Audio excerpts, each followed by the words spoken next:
하나님께서 천지를 창조하시던 그 당시의 모습을, 그 정황을요 오늘 이 창세기 2장은 보여주고 있어요. 이렇게 되어 있잖아요. 4절부터 6절까지 다시 봅니다. 이것이 천지가 창조될 때에 하늘과 땅의 내력이니 여호와 하나님이 땅과 하늘을 만드시던 날에 여호와 하나님이 땅에 비를 내리지 아니하셨고 땅을 갈 사람도 없었으므로 들에는 초목이 아직 없었고 밭에는 채소가 나지 아니하였으며 안개만 땅에서 올라와 온 지면을 적셨더라. 이 무인지경, 온 지구상에 딱 한 사람 아담 하나만 있는, 아니 아담도 창조되기 바로 직전에 이 상황을 바로 오늘 성경은 이렇게 묘사하고 있어요. 바로 그 순간에 7절에 여호와 하나님이 땅에 흙으로 사람을 지으시고 생기를 그 코에 불어넣으시니 사람이 생령, 살아있는 영이 되었더라. 자, 그런 그 아스마스만 그 이 온 대지에 이제 드디어 아담이라고 하는 사람을 이렇게 창조하시고, 아담 창조 전에 짐승이 있었을까요? 없었을까요? 창세기 1장에는 다 있었던 거예요. 지금 사람만 없었다는 거예요. 이 사람만 없는 상황에서 이제 바로 흙으로 사람을 만드시고 코에 훅 불어서 생영, 살아있는 영적 존재가 되게 했습니다. 8절, 여호와 하나님이 동방의 에덴의 동산을 창설하시고 그 지으신 사람을 거기 두시니라. 하나님께서 에덴이라고 하는 곳을 따로 만드셨다는 거예요. 인간의 영역을 따로 만드셨다는 거예요. 그리고 거기에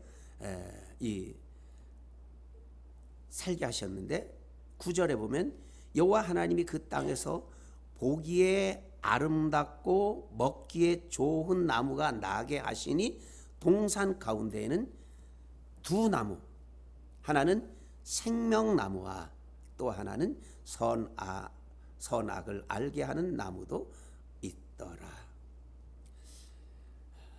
강이 에덴에서 흘러나와 동산을 적시고 거기서부터 갈라져 네 근원이 되었으니 첫째의 이름은 비손이라 금이 있는 하윌라 온 땅을 둘렀으며 그 땅의 금은 순금이요 그곳에는 베델리엄과 호마노도 있으며 둘째 강의 이름은 기혼이라 구스 온 땅을 둘렀고 셋째 강의 이름은 히데겔이라 아수르 동쪽으로 흘렀으며 넷째 강은 유브라데더라.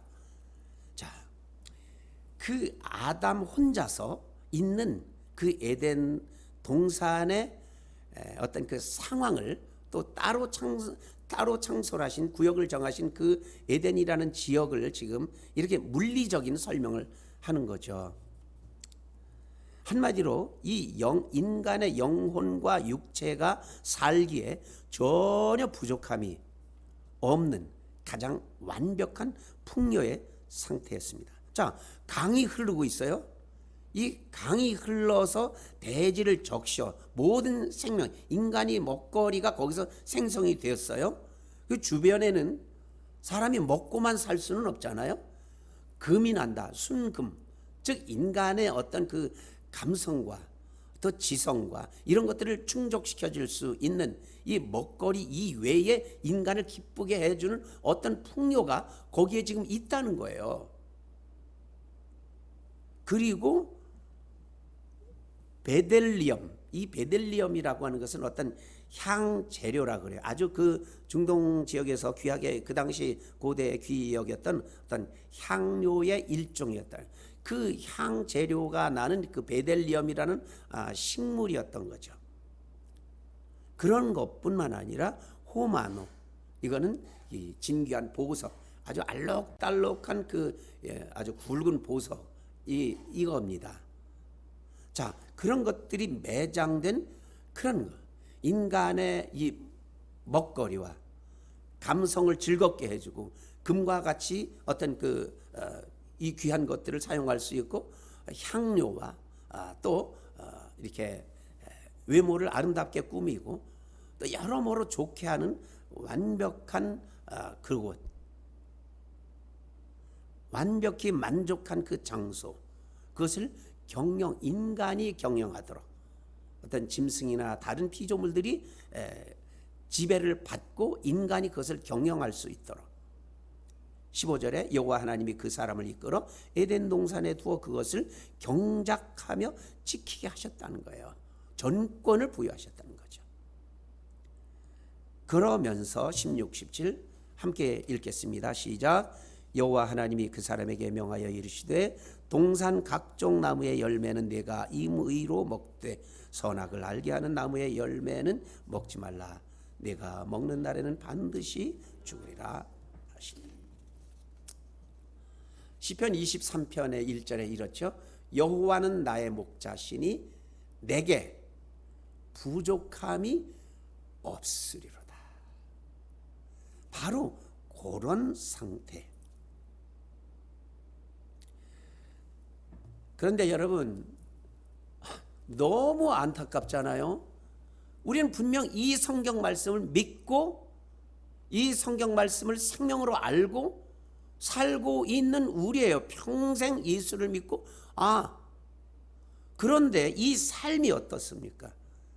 아담에게 부여하신 세상의 경영권, 그 세상 경영권이 우리에게 있어요? 여러분, 풍요가 넘치고 있습니까? 우리 삶에 생명이 출렁이고 있습니까? 과연 이 세상 사람 모두가 과연 영생이 주어져 있습니까? 좀 전에 그 말씀드린 대로 그 커피, 우리 이제 종이컵 소비하지 말자. 자, 이거 하나만 보더라도요, 그저 커피나 물 한 모금 먹기 위해서 사용하는 이거를 왜 하지 말라고 하느냐? 이거를 위해서는 어마어마한 나무라고 하는 환경이 훼손이 돼야 돼요.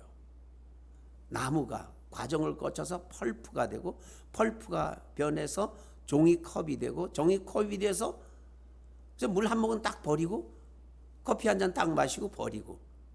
근데 이 종이컵이 그냥 종이컵이 아니잖아요. 거기는 코팅 처리가 되어 있고 인쇄가 되어 있고, 그러면 코팅하기 위해서 화학공약품, 인쇄하기 위해서 화학 이런 것들을 다 동원하고 그것을 운반하기 위해 기름 쓰고 어마어마한 많은 것들이 거기에 투여됩니다. 딱 하나 이 종이컵을 예로 들었을 뿐이지 우리 인간사가 누리는 모든 것들이 다 그렇게 자연을 심각하게 훼손하면서 우리는 살아가고 있습니다. 여러분, 이런 광고 드리기 직전에 제가 사실은 수련회 때 이런 말씀을 드렸어요. 우리 전교인 수련회 때 어떤 묵상을 했느냐, 주제를 가서 너도 이와 같이 하라, 이렇게 주제를 정해놓고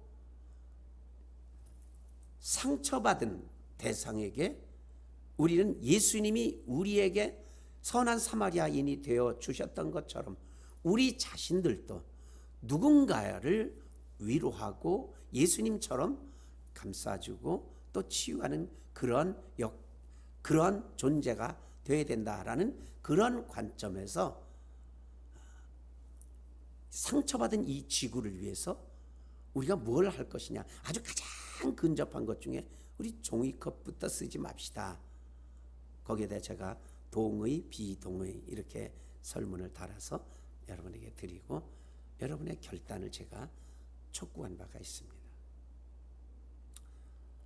결단으로 끝날 게 아니라 비록 요거는 아주 간단히 종이컵만 없애는 어떤 상징이긴 하지만 이거를 통해서 우리가 이 상처받은 지구를 정말 조금이라도 위로하는 아주 단순한 지구의 사마리아인이 되어보는 불편을 좀 우리가 이 교회 와서도 한 번씩 해보자, 그런 취지였죠. 이 많은 인간도 사실 이 지구에 상처를 입히는 강도짓을 오늘까지 해 온 거죠. 지구는 신음하고 있습니다.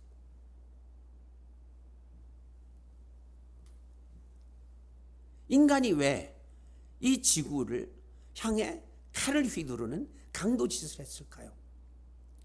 이거 악한 짓 아니에요? 하나님께서 오늘 이 16, 17절에 이렇게 경고를 하세요. 동산 각종 나무의 열매는 네가 임의로 먹어라. 이 각종 나무의 열매 중엔 뭐가 있을까요? 선악과를 제외한 모든 열매가 있을 거 아닙니까? 그 가운데 생명나무가 있는 거예요. 이런 건 너희들 마음껏 먹어. 근데 선악과는 안 된다. 이거 먹으면 너희 정령 죽어. 우리가 다 알잖아요. 우리 인간이 이 지구에 위해를 가하고 강도짓을 했던 것은 알고 보면 그 선악과를 따먹은 결과가 인간을 악하게 만드는 거예요. 이기적으로 만든 거예요. 그 결과가 지금 이렇게 온 거죠. 그러면 너희가 정령 죽으리라 하나님께서 말씀하셨어요. 그러면 죽음이 어떻게 오느냐? 지금 하나님을 믿지 않는 생태학자들, 이 지구 과학자들이 하는 공통된 말이 있어요. 그들은 하나님을 믿지 않는다고 간주하고 이 사람들이 그렇게 말을 합니다. 이 지구가 시작이 되어서 지구가 시작될 당시를 하루에 24시간으로 해서 잠깐 멸망을 11시 다음 날 11시 59분 59초라고 생각하면, 자, 이 세상 사람들이 과학자들이 하는 말이에요. 지구가 생겨서 이렇게 이 멸망의 시계를 하루 24시간으로 왔다면 지금 어느 몇 시냐면 오후 6시도 아니고 오후 9시도 지나서 오후 11시가 지났다는 거예요. 오후 11시가 지나서 제깍 시간이 돌아서 지금 11시 1분, 2분, 3분, 4분 해가지고 59분에 와 있다는 거예요. 1분밖에 안 남았다. 이제 천지는, 이 지구는 망하는 순간이 왔다는 거예요. 예수님이 2000년 전에 세상 말세에 대해서 마태복음 24장에 이렇게 말씀하셨어요. 그날 환난 후에 즉시 해가 어두워지며 달이 빛을 내지 아니하며 별들이 하늘에서 떨어지며 하늘의 권능들이 흔들리리라.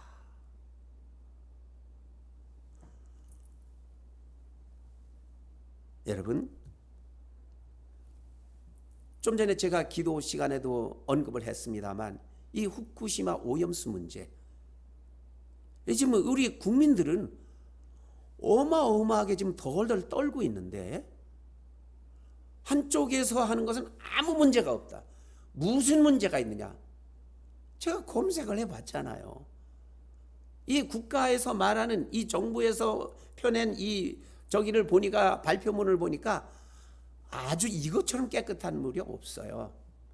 그런데 또 한쪽에서 이 또 연구 발표한 말을 그대로 보면요, 히로시마에서 지금 후쿠시마의 그 원전수, 그 오폐수 말입니다. 이것을 옛날에 그 일본 전쟁, 미국과 일본이 전쟁할 때 히로시마에서 원자폭탄을 거기서 터뜨려서 어마어마했잖아요. 근데 그때의 방사능 물질의 170배가 거기서 나온다 그래요. 누구 말을 믿어야 돼요? 근데 만약에 이것이 그 과학자의 말이 사실이라고 가정됐을 때, 그런 상태에서 이 방류가 결정이 되면 과연 이 최근접 국가인 우리나라가 어떻게 되는 거죠? 그런데도 우리나라 정부는 그렇게 안전하다고 국민을 그냥 안심시키려는 데만 애를 쓰고 있어요.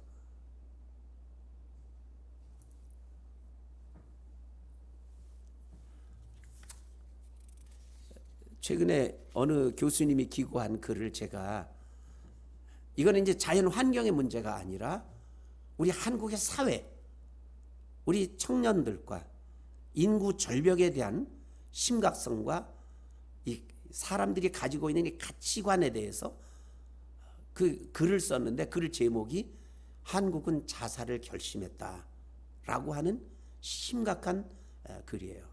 그걸 제가 이렇게 제 말로가 아니라 그 글의 일부분을 여러분에게 한번 잠깐 읽어드릴게요. 잘 들어보세요. 국가가 통째로 소멸, 자살을 결심했다. 2021년 한국방송 KBS의 세대 인식 집중 조사에서 집값 상승은 미래에 대한 나의 희망을 무너뜨렸다라는 물음에 매우 그렇다고 응답한 비율은 45.2%였다. 같은 질문에 50대의 동일 답변은 38.0%였다. 암호화폐가 내 경제 문제를 해결할 수 있는 거의 유일한 길이다라는 물음에는 청년의 34.7%가 매우 그렇다와 그렇다라고 대표했는데 50대는 13.7%만이 동일한 답변을 했다. 이 조사를 분석한 임동균 서울대 교수는 인생은 왜 살아야 하는지, 동료 구성원을 어떻게 인식하는지, 사회를 지탱하는 근본적인 가치를 어떻게 지켜갈 것인지 등에 대해 이미 상당히 많은 청년이 의미를 느끼지 못한다는 것이며, 우리가 유지해온 공동체의 사회적 해체를 뜻하는 매우 심각한 문제라고 말했다. 최근 한 입시 전문가로부터 들은 이야기다. 전국의 많은 고등학교가 고1 첫 중간고사를 본 뒤부터는 상위권 10% 학생들을 중심으로 학교를 운영한다고 했다. 나머지 90% 학생은 1학년 때부터 배제된다. 대학에 가면 어떻게 될까? 윤홍식 인하대 교수의 이상한 성공에 따르면 괜찮은 일자리로 불리는 대기업 공공부문 일자리 수는 연간 7만 개 수준이다. 1999년대생을 기준으로 하면 동일 연령대의 10% 정도 된다. 요컨대 대한민국에서 90% 청년에게는 실패가 예정되어 있다. 이 실패는 무엇의 실패일까? 2021년 미국 퓨 리서치 센터는 17개 선진국의 성인 1만 7천 명을 대상으로 당신의 삶을 의미 있게 하는 가치는 무엇인가? 라는 질문을 던졌다. 세계인들이 꼽은 가치는 가족 38%, 직업 25%였다. 17개국 중 단 한 나라, 한국만이 물질적 풍요 19%를 가장 중요한 가치로 꼽았다. 다른 선진국에서는 대체로, 그리고 30대 이하에서는 더 많은 사람이 친구관계, 교육과 배움, 자연을 즐기는 삶 등의 고령층보다 더 많은 가치를 두었다. 그러나 한국인들은 그런 가치를 외면했다. 교회와 절에 다니는 사람이 많지만 종교를 선택한 이는 1%였다. 물질적 풍요가 가장 중요하다고 믿는 사회에서 90%는 실패할 수밖에 없는 구조다. 여러분, 바로 이 지점에서 우리는 우리의 진정한 소망이 어디에 있는지 깊이 묵상해 볼 때입니다. 우리가 지금 대자연의 위기를 왜 염려해야 됩니까? 아주 간단해요. 이 깊은 고민이 와 있는 것은 아주 간단합니다. 생명나무. 하나님이 에덴에 창설하신 그 생명나무의 것, 그 곁, 임의로 그 생명나무 그냥 따먹으면 되는 것을 그냥 버린 거죠. 그래서 이 종말론적 위기의 상황을 탈출한 유일한 방법은 그것도 아주 단순해요. 생명나무 곁으로 가서 그 생명의 마을로 가야 되는 거죠. 모두가 길이 있습니다. 예수님이 말씀하셨잖아요. 내가 곧 길이요, 내가 곧 진리요, 내가 곧 생명이다. 나로 말미암지 않고는 아버지께로 올 자가 없다. 그 예수 그리스도, 그 길, 진리, 생명이신, 생명나무이신 그리스도 예수 곁으로 가면 되는 거죠. 그래서 오늘 말씀은, 오늘 창세기 2장의 말씀은 우리를 생명으로 가는 길, 생명의 장소, 생명나무, 이건 내가 임의로 먹되. 얼마나 귀한 말씀입니까? 우리에게 있는 것 그렇게 성공하지만 이것보다, 오늘 읽어주신 이 에덴의 생명보다 더 귀한, 그 더 풍요한, 그 더 큰 풍요가 어디 있고 더 큰 성공이 어디 있어요? 강이 에덴에서 흘러나와 동산을 지나고 거기서부터 갈라져 네 근원이 되고, 거기서 금이 나고 베들레헴과 호마노도 있고 여기저기로 잘잘잘잘 흐르는 풍요의 강. 여호와는 나의 목자시니 내가 부족함이 없다라는 그 고백이 절로 나오는 생명나무, 에덴의 생명나무 근처로 우리는 가야 하는 거죠. 좀 전에 우리 찬송 불렀잖아요. 갈보리 언덕에 주님의 십자가, 그 피로 내 죄를 깨끗하게 씻었네. 아, 생명의 꽃 피었네, 열매 맺었네, 나는 다시 태어났네. 그 이름 생명나무라. 다시 생명나무 그리스도, 그분 앞에 가는 것이 이 어지러운 세상을 끝내는 거죠. 말씀의 결론을 얻습니다. 에덴의 생명나무, 오늘 말씀의 제목이죠. 여러분, 이 세상의 종말은 이미 시작이 되었습니다. 환경훼손으로 말세가 가까워졌습니다. 청년들이 희망을 잃고 아기 낳기를 포기하여 했습니다. 그가 그냥 자기가 살 수 있는 시간만큼만 걱정 없이 살다가 인생을 마치겠다고 한다면 이 세상은 청년들이 사는 만큼만 살고 이제 끝이겠죠. 이 시대의 유일한 길은 에덴의 생명나무이신 예수님, 길, 진리, 생명이신 그 예수님을 든든히 붙들고 가는 그 길밖에 없습니다. 기도하겠습니다. 하나님, 이 생명나무 안에 살게 하신 것 감사합니다. 그 생명나무 앞으로 가게 하신 것 감사합니다. 여기를 떠나지 않게 하여 주옵시고 영원히 그 안에 머물게 하여 주옵시고, 이 세상이 어떻게 되든 우리는 생명나무 안에, 에덴의 생명나무 예수 그리스도 안에 있는 존재로 영원히 살게 하여 주시옵소서. 예수님 이름으로 기도드리옵나이다. 아멘.